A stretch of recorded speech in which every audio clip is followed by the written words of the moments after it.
तो जैसा कि पिछले एपिसोड में हमने देखा था, डेमोनिक फेदर के अटैक को जो नूबा होती है वो बहुत ही आसानी से रोक लेती है। और जो लिनियो होता है वो डेमोनिक फेदर से बोलता है कि तुमने मुझे काफ़ी ज़्यादा डिसअपॉइंट किया, तुम तो नूबा को भी नहीं हरा पाए। जोसन का जो डेमोनिक फेदर होता है वो लिनियो से बोलता है कि ये सब कुछ तुम्हारे कारण हुआ है, क्योंकि मैंने अपनी काफ़ी सारी पावर तुम्हें दे दी। वैसे मैं तुम्हें अपनी ज़्यादा पावर देना तो नहीं चाहता था, लेकिन तुम्हारे अंदर काफ़ी ज़्यादा अच्छा पोटेंशियल है, इसीलिए मैं अपनी पावर को तुम्हें देने से खुद को नहीं रोक पाया। और डेमोनिक फेदर की इस बात को सुनकर जो लिनियो होता है वो मुस्कुराते हुए डेमोनिक फेदर से बोलता है कि डेमोनिक फेदर, सच में तुम तो बहुत ही बड़े कंजूस हो, क्योंकि तुम यहाँ पर मरने वाले हो, लेकिन उसके बाद भी तुम्हें अपनी छोटी सी पावर का दुख है जो कि तुमने मुझे दी है। लेकिन तुम्हें टेंशन लेने की कोई भी जरूरत नहीं है, मैंने तुमसे पहले ही वादा किया था कि मैं यहाँ पर तुम्हारी पूरी मदद करूंगा। और इतना बोलकर अब जो लिनियो होता है वो उस डेमोनिक फेदर से बोलते हैं कि तुम अगर जीना चाहते हो तो मेरे साथ फ्यूज करो। जो सुनकर अब जो डेमोनिक फेदर होता है वो भी लिनियो के साथ फ्यूज हो जाता है।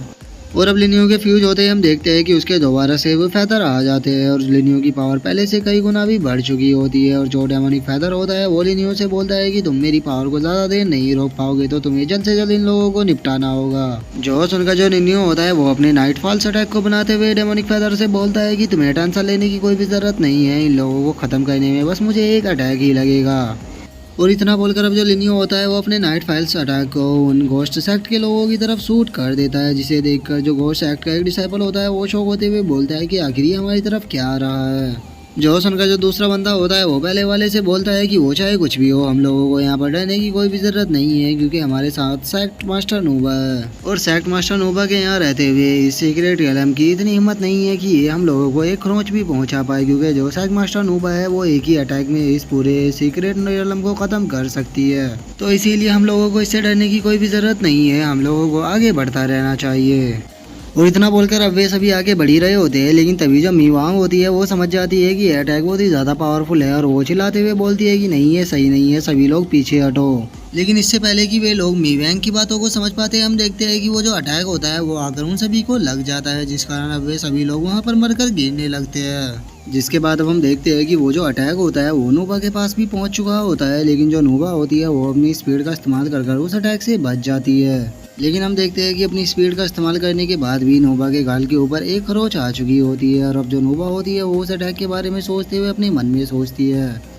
आखिर आखिर ये कौन था जिसने कि इतने पावरफुल अटैक को किया। पक्का ये कोई किंग रियलम से ऊपर का बंदा है, क्योंकि इस अटैक की जो पावर थी वो किंग रियलम से ऊपर की थी। जिसके बाद अब हम एक बंदे को देखते हैं जो कि नोबा को आकर बताता है कि सेक्ट मास्टर, हम लोगों को यहाँ से निकलना होगा, क्योंकि जो वैंग लियांग और जो मी वैंग थी वो सभी मारे जा चुके हैं। और अगर हम लोग यहाँ पर ज़्यादा देर रुके तो मुझे लगता है कि हम लोग भी उसके हाथों से मारे जाएंगे, क्योंकि वो बंदा जो भी है वो बहुत ही ज़्यादा पावरफुल है, क्योंकि उसने एक ही अटैक में हमारे इतने लोगों को मार डाला। जो सुनकर अब जो नोबा होती है वो भी ठीक है बोलकर वहाँ से निकल जाती है। जिसके बाद अब हमारा जो व्यू होता है वो लिनियो के ऊपर आ जाता है, जिससे कि जो डेमोनिक फेदर होता है वो अलग हो चुका होता है। लेकिन इतनी ज़्यादा पावर का इस्तेमाल करने के कारण हम देखते हैं कि जो लिनियो होता है वो काफ़ी ज़्यादा थक चुका होता है और उसके मुंह से भी ब्लड आने लगता है। और अब जो लिनियो होता है वो अपने मुंह से ब्लड को पूछते हुए अपने मन में सोचता है कि सच में इस डेमोनिक फेदर की पावर तो बहुत ही ज़्यादा है, मैं इस पावर को एक पल भी नहीं संभाल पाया।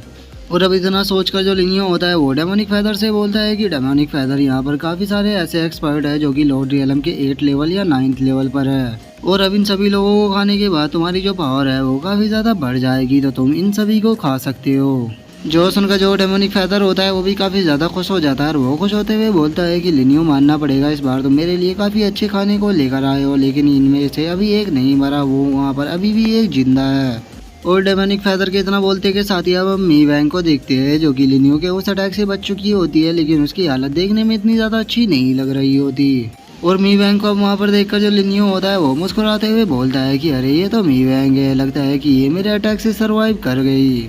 और लिनियो के इतना बोलते ही अब हम मी वैंग को देखते हैं, जिसकी हालत कितनी ज़्यादा ख़राब हो जाती है कि वो ज़मीन पर गिरने लगती है। लेकिन तभी जो लिनियो होता है वो भागकर मी वैंग को पकड़ लेता है। और मी वैंग को पकड़ते हुए जो लिनियो होता है वो मी वैंग से बोलता है कि तुम काफ़ी ज़्यादा थक चुकी हो, तो इसीलिए तुम्हें आराम करना चाहिए, क्योंकि मुझे तुम्हारी काफ़ी ज़रूरत है, तो इसीलिए मैं अभी के लिए तुम्हारी हेल्प करूँगा। और लिनियो के इतना बोलते हुए हम थोड़ी देर बाद का व्यू देखते हैं, जहाँ पर की जो मी वैंग होती है वो अभी भी बेहोश पड़ी होती है और जो लिनियो होता है वो आराम से चिकन को खा रहा होता है। जिसके बाद अब हम देखते हैं कि जो मी वैंग होती है वो धीरे धीरे कर होश में आने लगती है।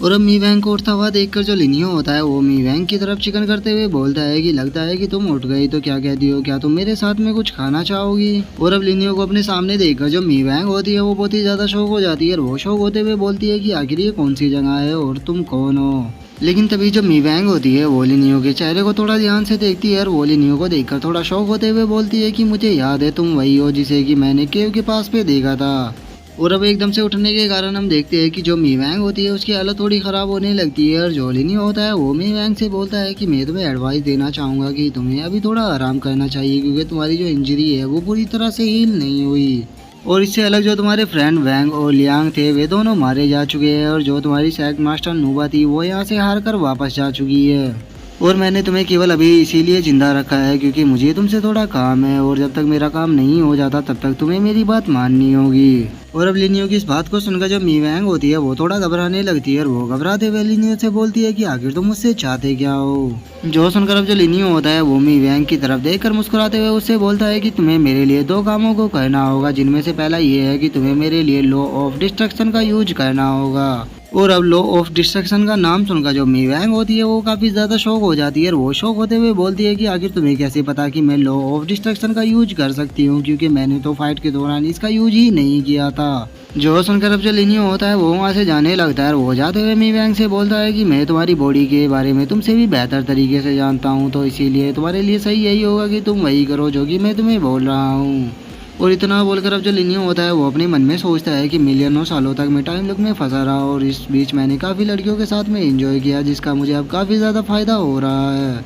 और इतना सोचकर अब जो लिनियो होता है वो अपने पास से हेवनली पिलर को निकाल लेता है और उस हेवनली पिलर को निकालते हुए वो मी वैंग से बोलता है कि दूसरा काम तुम्हारे लिए ये है कि जब तुम यहाँ से फ्री हो जाओगी तो तुम्हें मेरे लिए एक काम करना होगा। तुम्हें इस प्लेस के बारे में पूरे वर्ल्ड के अंदर फैलाना होगा और उन सभी को मॉन्स्टर केव के बारे में बताना होगा और लोगों को बताना होगा कि किस तरह से घोस्ट एक्ट के लोग यहाँ पर आए और यहाँ पर आकर मारे गए। और अब इतना बोलकर जो लिनियो होता है वो अपने हेवनली पिलर के साइज को काफ़ी ज़्यादा बड़ा कर लेता है और वो जंप कर सीधे अपने हेवनली पिलर के ऊपर चला जाता है। और उसके ऊपर जाने के बाद अब जो लिनियो होता है वो मी वैंग की तरफ हाथ करते हुए उससे बोलता है कि ठीक है अब तुम मेरे साथ चलो, मैं तुम्हें किसी प्लेस पर लेकर चलना चाहता हूँ। जो सुनकर अब जो मी वैंग होती है वो दोबारा से लिनियो से सेम वही क्वेश्चन करती है और वो लिनियो से बोलती है कि आखिर तुम चाहते क्या हो। जो सुनकर जो लिनियो होता है वो मी वैंग की तरफ देखते हुए उससे बोलता है कि तुम्हें क्या लगता है कि मैं तुमसे क्या चाहूँगा, मैं बस इतना चाहता हूँ कि तुम इस हेवनली पिलर के ऊपर आ जाओ। और इतना बोलकर अब जो लिनियो होता है वो अपने मन में सोचता है कि लगता है कि दोबारा से मैं ही वो पहला पर्सन होने वाला हूँ जो कि मी वैंग को पहली बार टच करेगा। और अब लिनियो की इस बात से हमें पता लग जाता है कि जो लिनियो है उसने टाइम लूप के दौरान मी वैंग के साथ भी इंजॉय किया है। जो सुनकर अब जो मी वैंग होती है वो अपने हाथ को लिनियो को दे देती है और मी वैंग के हाथ को पकड़ने के बाद जो लिनियो होता है वो अपने मन में सोचता है कि इसके हाथ को टच कर हजारों साल पुरानी फीलिंग दोबारा से ताजा हो गई। और इतना सोचकर अब जो लिनियो होता है वो मी वैंग को लेकर वहाँ से फुल स्पीड में जाने लगता है और उस हेवनली पिलर की इतनी ज्यादा स्पीड को देखकर जो मी वैंग होती है वो भी काफी ज्यादा शॉक हो जाती है। और अब मी वैंग के इसी शौक के साथ जो हमारा आज का एपिसोड है वो भी यहीं पे ख़त्म हो जाता है। तो अब नेक्स्ट एपिसोड में देखेंगे कि आगे क्या होता है। अगर आप लोगों को वीडियो अच्छी लगी हो तो लाइक करना, चैनल को सब्सक्राइब करना। मैं मिलता हूँ नेक्स्ट एपिसोड में, तब तक के लिए बाय बाय गाइस।